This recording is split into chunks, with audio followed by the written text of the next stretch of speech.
La France a joué un rôle majeur grâce au plan cancer, aux initiatives telles que le programme des biomarqueurs émergents, grâce aussi à la politique volontariste d'accès précoce à l'innovation portée par l'ANSM. Nous avons pu en France traiter plus de patients et plus rapidement que dans n'importe quel autre pays. Alors sur ce constat positif, en revanche, cette médecine personnalisée, elle reste limitée à certaines indications. Comment allons-nous pouvoir la développer pour qu'elle puisse concerner un plus grand nombre de patients et d'indications? Au terme de médecine personnalisée, je préfère 1000 fois le terme de médecine de précision, parce que dans médecine personnalisée, on peut penser que c'est une médecine centrée autour de la personne, et c'est ce que pensent souvent les patients, alors que ce n'est pas exactement la définition de la médecine de précision, justement. Il y a beaucoup d'attentes de la part des patients dans cette médecine de précision. Pourquoi ? Parce que d'abord, on pense qu'effectivement, ça augmente les chances de guérison. Et puis aussi parce qu'on pense parfois que ça a moins d'effets indésirables, à tort peut-être.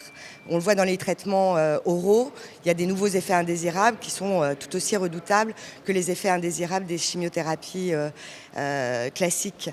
Et ça génère beaucoup d'attentes, mais aussi beaucoup de frustration. Parce que quand vous vous rendez compte que vous n'êtes pas éligible à un traitement de précision, vous avez l'impression d'avoir une perte de chance importante, ce qui là aussi n'est pas forcément le cas.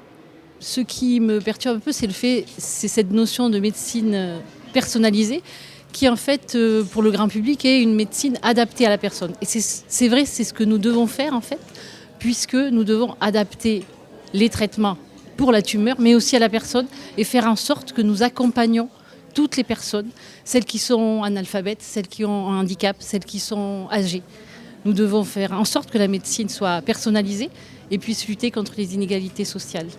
Il faut savoir que le séquençage du génome représente un atout majeur pour le développement des biomarqueurs, qu'ils soient pronostiques, diagnostiques ou théranostiques.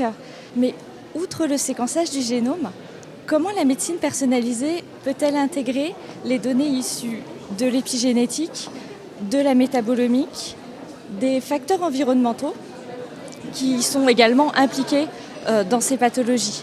Comment toutes ces informations peuvent être centralisées et harmonisées pour être au bénéfice du patient?